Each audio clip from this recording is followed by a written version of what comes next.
So we just see a crazy kula from the Ravaz, but I want to show you something else in the name of Rav Yitzchak Yosef, the son of Ravaj, who writes in Yalki Yosef Chelik Perik Zayin, right? In regards to Kibbut Avim, he has a whole entire piece. So he says, you have what to rely on in regards to Tinok Shenishba, that you could rule the secular Jews of our Zman, of our door to be Tinok Shenishba. However, he says you should be machmir, and he says the reason why is similar to the Yaskal Adi. He says because they're warned nowadays, and they know what they're doing, and they reject the warning, and therefore, and they have ample opportunity with all the care programs and all the opportunities in the world to be choser b'tshuva. Yet every time they reject this, and he bases this on a Ravaz, on the Rambam. The Ravaz writes, right? He says that which the Rambam said about Tinok Shenishba isn't regarding secular Jews in general of his generation or any other generation. It was specifically for the Tzedukim. He was trying to be limit exclusive for children born into the Tzedukim. However, says the Ravaz,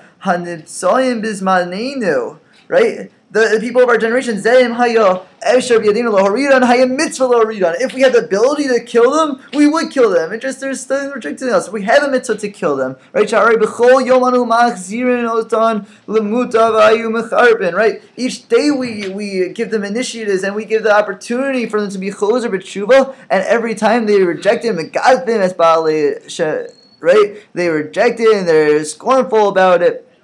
Ve'in ladon elu. As elu b'chlal anusim ela kofrim b'torah shebal peh ukvarati b'shuva sheila. Right? He says you can't consider these people anusim. They're considered kofrim mamish and Torah shebal peh. Fine. Now I want to discuss something else. Right? Based on everything we said, according to the poskim that are makel and say that secular Jews nowadays could be Tinok Shenishba and not held accountable and could be completely honest. All that is under the assumption that. Assuming that they were born into this. For instance, if they were born in North Dakota and never saw a rabbi, never saw a Sefer Torah, never learned about this, right? That's what the poskim were talking about. Or people, or for instance, Ben Yassine, who said that if they keep Shabbat, right, if they're born to a family that says Kiddush and is very traditional or Masorati, but they don't keep Shabbos, right? That was all we saw so far. However, what about people, Nebuch, that they're from an Orthodox home, they went to yeshiva high school, but Nebuch, they go off the derech. What could we consider them Tinok Shenishba? Seemingly, according to everything we saw so far, no. But is there any room to be makel and say, right? Does that mean that I should kill the kid? Does that even the Rambam seemingly would have said, right? The Rambam was only talking in context of kids that were born into Tzedukim families, kids that were raised on this. What if he was raised on Torah and mitzvos? He just rejected it when he got older. So this you need Rav Kook. Rav Kook. Fine. So first, before we see Rav Kook, we had to see something, right? The Gemara, we all know the Gemara in Sanhedrin, Daf Chafavim Beis Amar Rav Nachman Chosher Arayis Kosher Leis. Right? Rosh Hashanah says, Mani Mari Kafi, right? You're going to give a guy malk because he's still kosher to be an aid, right? Rav Nachman says something very crazy. Rav Nachman says that someone who's suspect of a rayos is considered a kosher aid, right? And the Maskana of the Gemara is that Rav Nachman is only talking about saying that the woman's kosher to her husband. Very nice. Okay. Frek Tosos Akasha though. As Tosos, Temos, the Ban Tosos, right? Tema, Maishna me Ochel Nevel Sotiavon, Umi Ploni Ravani or Tony Dipsul Eidos. Very partial question.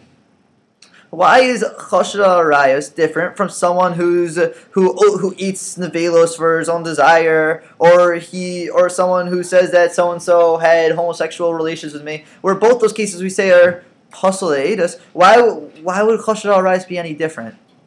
So Tosfos gives two answers, and the second one's what we want to analyze. Very yesodic answer, as we're about to see in a minute. Right? Says Tosfos on the bottom. Right? Inami.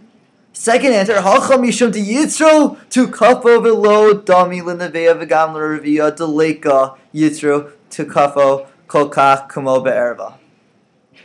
Wow. Tosfos says that Arayos is very different than Nevelos and very different from homosexuality because the Yitzer Hara for Arayos, for Erva, is just too darn strong.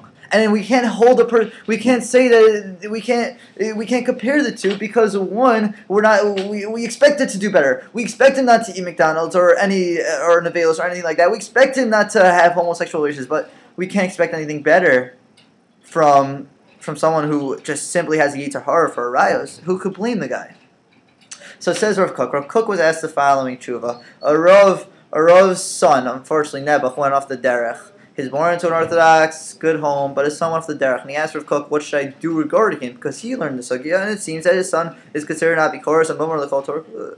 What should he do? So Rav Kook, right, very, very, very sympathetic. Rav Kook writes, right, he starts off his tshuva saying, I understand the tsar, and it bothers me too, and for that reason, because it's so sad, it took me a time. I had to force myself for a few minutes just to write this letter, as he says right over here, right? Right. About the Azigamkin Harbe Mitaro Shel Yedidi Al Davar Benav, right? Your son also, the story about your son also bothered me that he went off the derech. And I really wanted to write you this letter back. However, Tirdosi Yumunani, the tirdo of just writing such a sad letter prevented me from doing that. And Adasher Nidchakti Ka'es Alzman until I forced myself to write it for a little while, right? Rav Kook was very sympathetic, and it's very characteristic of Rav Kook, as you can see from his other writings. However, says Rav Kook, he says, in addressing this shaila, he says, if you're going to go according to the poskim and the Rav Hamon Alomdim, then yeah, you're supposed to reject your son and kick him out and whatever and do anything bad to him because he went off the derech. And he has no excuse for going off the derech. But says Rav Kook, it's underlined here in the Omer, b'pem malesha lo zu haderech asher Hashem chafetz ba. No, this is not what Hashem wants. Hashem does not agree with this. Kashem shekasatosus b'sanhedrin da'chafav amabez de'rimaskal achasha, which we just saw. D'yesh svara lomar d'lo yisrael achasha ha'arayos le'edas misham d'chashiv ka'ones. Wow. Only Rav Kook can say something like that. Rav Kook says something about it. He says that he uses the Yisod of Tosos and says that just as by Chosher Arayas we say that his Yiter Har is too strong and we can't hold him accountable, so too over here.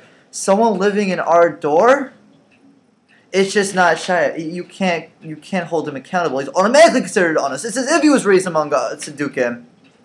What do you expect from him? You can't. Of course, you can't be held accountable. And this is crazy because now we could say that the Nebuch high school kid who went to a good yeshiva and he came from a good home. Still, he grows up in America. He grows up in Gullus.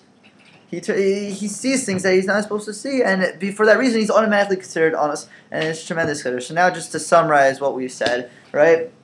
We started off with the Rambam. The Rambam taught us this din of tinok shenishba. However, Rambam was very restricted on it. He only applied it to moridin v'lo malin. Now we don't kill a person. The Chazon Ish came along and he expanded on it to all mitzvahs. The kol davar. He said, can you throw the kol davar? Bid chiddush in the Chazon Ish. It was in Hilchos Shita, Siman Aleph, Os Vav, and Yardea. Very good.